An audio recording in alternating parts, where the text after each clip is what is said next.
아침이라고 합니다. 오늘 이제 귀한 시간을 해서 저를 감사드립니다. 또 저희 작가님 친구 작가님 잘 알고 계신 분도 있으리라 생각됩니다. 그래서 이렇게 특별한 자리 마련했으니까요. 요 강의가 진행되는 동안에 생각하는 오늘 또는 질문을 받아주시면 감사드리겠습니다. 저희 작가님께서 간단하게만 소개해달라고 간단하게만 소개해드리겠습니다. 일단 저희 모자 상주하면 또 이제 모자 아니겠습니까? 모자와 뗄래야 뗄 수 없는 이승우 작가님을 소개해드리겠습니다.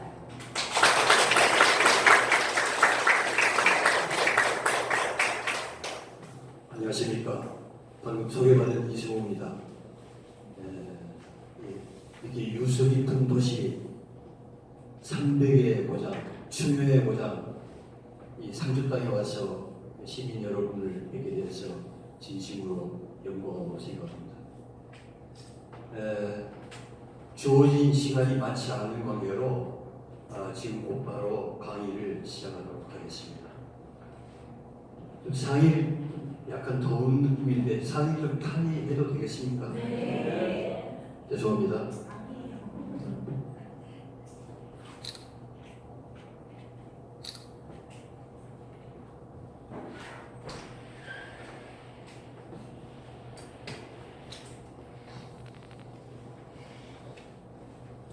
저는 평소에 강사라는 사람은 청중을 가르치는 것이 아니라 청중에게 지식을 연결하여 직접 호기심을 일으키는 존재라고 생각합니다. 여러분께서는 인류의 호기심과 문명의 진보는 뗄래야 뗄 수 없는 불가분의 관계라는 것을 잘 알고 계실 것입니다. 만약 인류에게 호기심이 없었다면 우리는 아마 지금도 석기시대에 살고 있을 것입니다. 오늘 이 자리에 계신 분 가운데 이 강의를 들을 때 우리 역사의 호기심을 느껴 각고의 노력 끝에 훌륭한 역사가나 지필가가 나오지 말란 법은 없습니다. 저는 그렇게 되기를 바랍니다.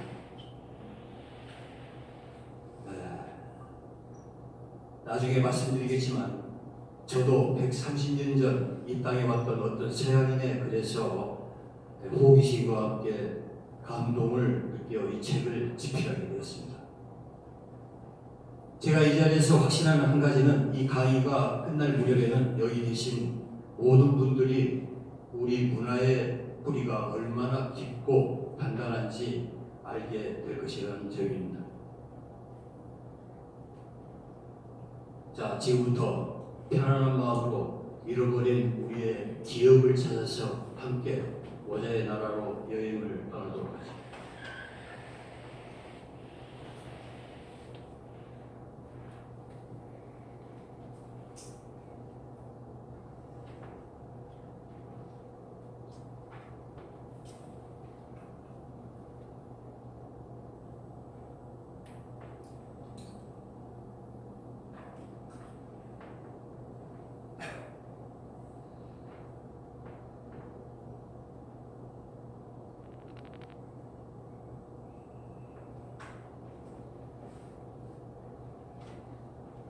먼저 사진 한 장을 보시겠습니다. 이 사진은 3년 전 영국 대사로 부임했던 김건 대사 부부가 영국 여왕에게 신임장을 제정하기에 버킹엄 궁전에 도착했을 때의 모습입니다. 김 대사는 청도포를 입고 갓을 쓴 전형적인 조선 성비 차림이며 부인은 예복인 당의를 입고 있습니다. 당시 런던 시민들은 이들의 모습을 보고 매우 신선한 충격을 받았습니다. 그들은 이렇게 아름답고 품격 있는 복식을 처음 보았기 때문입니다. 여러분은 이 사진을 보고 어떤 느낌이 드십니까?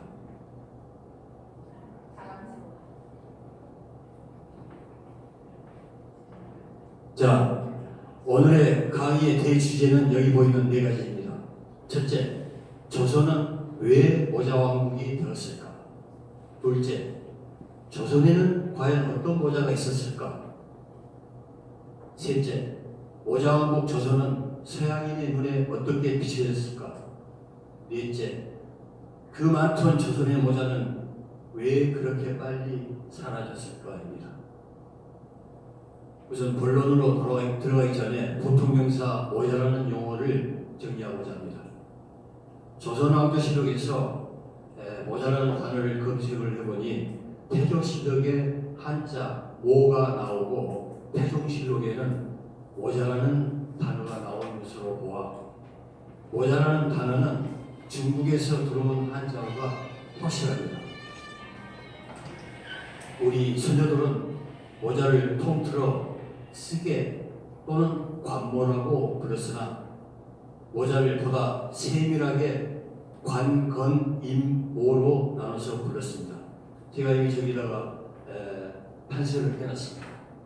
한자로 관, 건, 임, 모 이름은 다 틀리지만 동일하게 머리에 쓰이는 쓰개입니다. 첫 번째, 관은 왕이 정사를 볼 때 쓰는 익성관과 원위관, 사대부 선비들이 썼던 정자관, 또는 건은 유생들이 썼던 유건 또는 복건, 입은 초림이나 태랭이, 삭각, 갓을 말하며 오는 군인들의 분모나 나무라고 부르는 겨울에 쓰는 남녀 방화모를 통틀어 말합니다. 그러나 우리가 보통 모자라고 하는데 모자라는 한자 단어보다 우리말 쓰개라는 단어가 관, 건, 임, 모 전체를 아우를 수 있는 정확한 명칭이라는 것을 이 강의를 통해 여러분들은 알게 되실 겁니다. 저는 조선의 모자를 공부하면서 우리 민족은 참으로 모자의 진심인 민족이라는 것을 알게 되었습니다. 이 강의가 끝나면 여러분들도 이 점을 인정하게 되실 겁니다.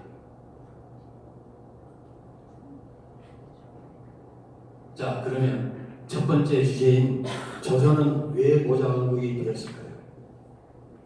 여기에는 크게 보아 네 가지 원인이 있습니다. 첫째는 한민족의 독특한 상투 문화 때문이고, 둘째는 한민족의 유별난 전도 사상과 철저한 의관 정제 의식입니다. 세 번째는 518년이나 되는 장구한 조선의 역사가 문화의 진보를 지속적으로 인도했기 때문이고, 네 번째는 조선의 엄격한 신분 제도 때문이었습니다. 이 네 번째가 가장 중요한 원인입니다. 조선 초기엔 이 네 가지 원인이 비교적 유연하게 작용해 모자의 종류가 조금씩 늘어났습니다. 그러나 조선 중기 이후부터는 사대부 양반들이 상민과의 신분 차별을 강하게 요구함에 따라 모자의 종류가 급격하게 증가했습니다. 양반들은 천한 상민들이 자기들과 같은 모자를 쓰게 해서는 안 된다고 생각했습니다.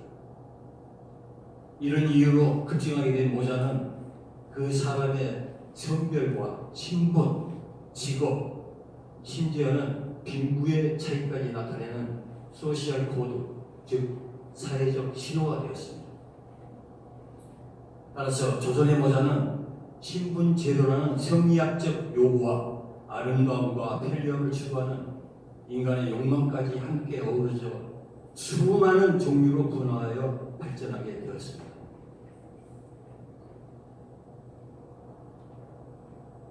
자, 먼저 한민족의 상투 문화에 관해 알아보겠습니다. 상투가 동이족의 전통이라는 것은 지금부터 약 5,500년 전 신석기 시대에 동이족이 거주했던 중국 여화 근처의 홍산 문화 지역에서 옥고가 다수 출토됨으로써 밝혀졌습니다. 옥고란 상투가 흘러내리지 않도록 고정시키는 물건으로 옥으로 만들어졌습니다.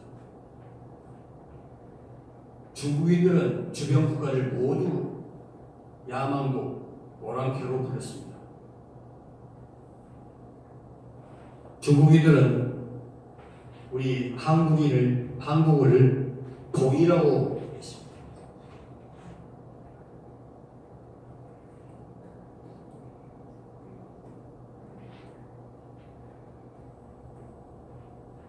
이 이자가 오라케 이자입니다. 동쪽에 있는 오라케, 동이라고 부르습니다. 어떤 사람은 이 이자를 이렇게 해석하는 사람이 있습니다. 이 이자를 해자를 풀어보면 큰 대자하고 활궁자가 들어가 있습니다. 이게 보이시죠? 큰 대자, 활궁자. 큰 활을 사용하는 족속들이다, 오라케다 하고 이제 중국 사람들은 이제 우리를 동이족이라고 불렀습니다. 그 다음에 저쪽에 서쪽에 간수성과 산시성, 그리고 지금 우즈베키스탄, 카자흐스탄 이쪽에 사는 사람들을 서융이라고 불렀습니다.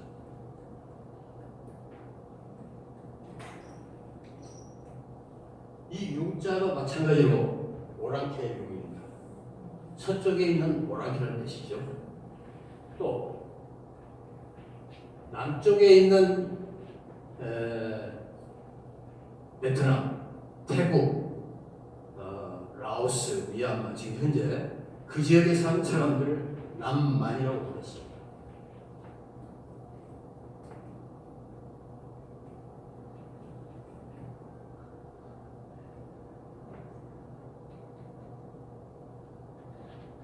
남만자는 아래가 벌레충이 들어가 있습니다. 벌레충. 이 벌레만 또 못하면 오라케라고 그 사람들을 부르는 거죠. 또 이 북쪽에 있는 사람들 또 뭐라고 불렀을까요? 북쪽에 있는 흉노족들을 뭐라고 부르냐면은 북적이라고 불렀습니다.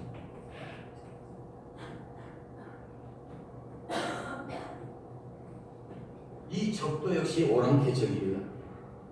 이 적자에는 이게 짐승을 뜻하는 표현입니다. 짐승. 그래서 이 중국 사람들은 옛날부터 자기들은 중화민국이고 세상의 가운데에 있는 나라이고 자기 나라 주위에 있는 동서남북에 있는 민족 족속들은 전부 다 오랑캐 야만이니까 이렇게 불렀습니다. 지금도 이 사람들이 그런 생각을 하고 있는 사람들이 있는 것 같아요. 지금도. 그래서 서북공정, 동북공정이라는 말이 요즘 나오는데 아마 지금도 그러한 중화 사상에서 아직까지도 끝나지 못한 미몽에 사로잡힌 중국 사람들이 물론 고위계층이죠. 있는 것 같습니다. 자, 본론으로 들어오겠습니다. 자, 그럼 상투는 어디에서 나온 말이냐? 상투는 한자어 상두에서 나왔습니다. 이 상두는 곧 북두칠성을 가리킵니다. 상투는 북두칠성을 숭배하는 우리 조상의 칠성신앙에서 나온 것으로 한민족은 상투를 북두칠성과 인간을 연결해주는 상징으로 여기기 때문에 그 무엇보다도 중요하게 생각했습니다. 이러한 상투 문화에다 조선시대에 성리학이 들어와 신체 발부는 수지부본하는 효사상으로 발전함에 따라 상투를 더욱 중요하게 여겼습니다. 여기에서 잠깐 한중일 삼국 남자들의 머리 모양에 어떤 차이가 있는지를 보겠습니다.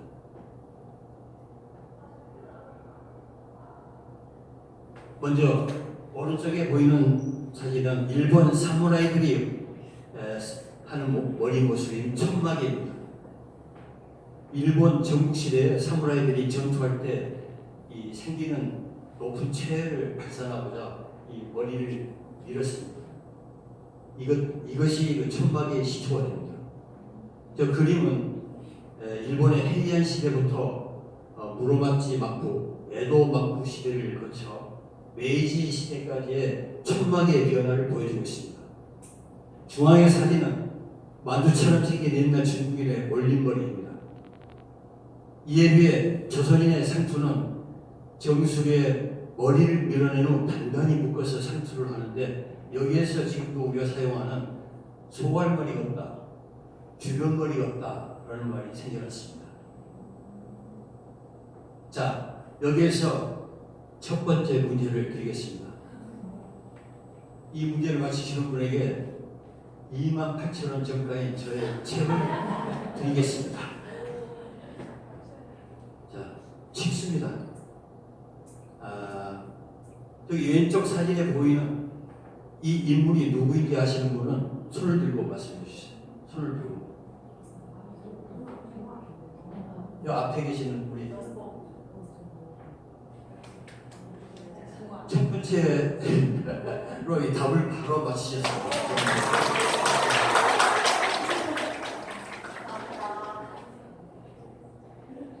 네, 이 사진은 일본 경찰에 체포되어서 서울로 압송될 때의 정봉준의 모습입니다.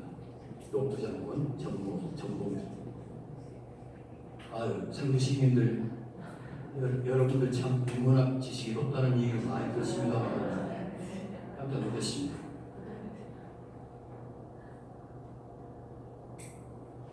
자, 조선이 모자왕국이 된 두 번째 이유는 유별나게 머리를 귀하게 여기는 한민족의 전두사상과 의관 정제의식 때문입니다. 한민족은 세계 어느 민족보다 머리를 귀하게 여긴다는 것은 여러분이 잘 아실 것입니다. 지금도 우리는 남이 내 머리를 만지는 것을 무척 싫어합니다. 우리 사회에서는 함부로 남의 머리를 만지는 것을 금기시하고 있습니다. 만약에 누가 머리를 지워받기라도 하면 바로 큰 싸움이 일어날 것입니다. 현대 한국 사회를 지배하고 있는 서열 문화는 머리가 가장 중요하다는 전두 사상에서 비롯됐음이 확실합니다. 또한 한민족은 옷을 입을 때 언제나 모자를 함께 써서 의관을 정제했습니다. 종이나 상놈들이 맨상투로 돌아다니지 양반과 증인들이 맨머리로 돌아다닌다는 것은 조선사회에선 있을 수 없는 일이었습니다. 지금도 우리 한국인이 옷을 가장 잘 입는다는 외국인들의 평가가 괜한 헛소리가 아닙니다. 이 전두사상과 의관정제의식이 조선 선비들의 핵심 사상이 되었습니다.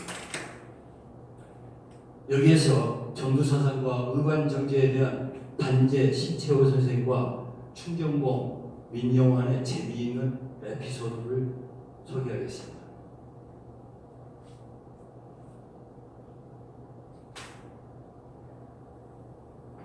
춘원 이광수가 만주에서 단재 신채호 선생을 모시고 한 집에서 생활할 때입니다. 단재는 아침에 세수를 끝내면 우리 어린애처럼 옷을 흠뻑 적시고 했다.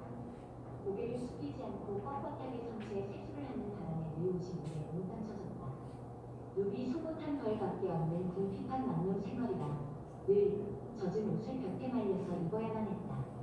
매일같이 이 귀찮은 일을 도맡아 하던 춘원이 어느 날 단재에게 선생님, 고개를 숙이고 세수를 하시면 옷이 젖지 않을 게 아닙니까?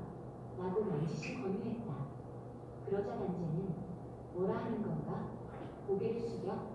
세숫대와 같은 미천한 물건 앞에 머리를 숙이다니? 그런 바보 같은 짓을 누구더러 하라는 건가? 라며 벌컥 화를 냈다. 단재 신채호 선생은 이렇게 꼿꼿한 성빈입니다. 5월 24일 기념다. 니콜라이 러시아 황제의 대관식이 열리는 서울은 러시아의 고위 선진자들과 외국 축하 사절들 외에 발을 들여놓을 수 없을 정도로 규모가 작은 곳이다. 이 성당에 들어가는 사람은 누구나 모자를 벗어야 한다. 페르시아인도, 터키인도 심지어 천국인도 러시아 관습에 따라 모자를 벗어야 한다. 축하 사절들은 대관식 참석이라는 막중한 임무를 완수하기 위해서는 그 규칙을 지켜야 한다. 그러나 민영환 혹은 조선의 예법과 관습에서 벗어난다는 이유로 대관식 동안만이라도 서울을 벗어야 한다는 나의 요청을 단호하게 거부했다. 나는 임금의 어명을 받들어 대관식에 왔음을 강조하고 잠시만이라도 고방 조선 관습을 저버리기를 민국에게 가르쳐냈다. 그러나 민국은 고집센 당나귀보다 더욱 막강했다. 친정공 민영환 선생이 당나귀보다 더 고집이 세다라는 윤치호의 일기입니다. 친정공 민영환 선생은 결국 모자 때문에 어명을 어기고 대관식에 참석을 하지 않았습니다.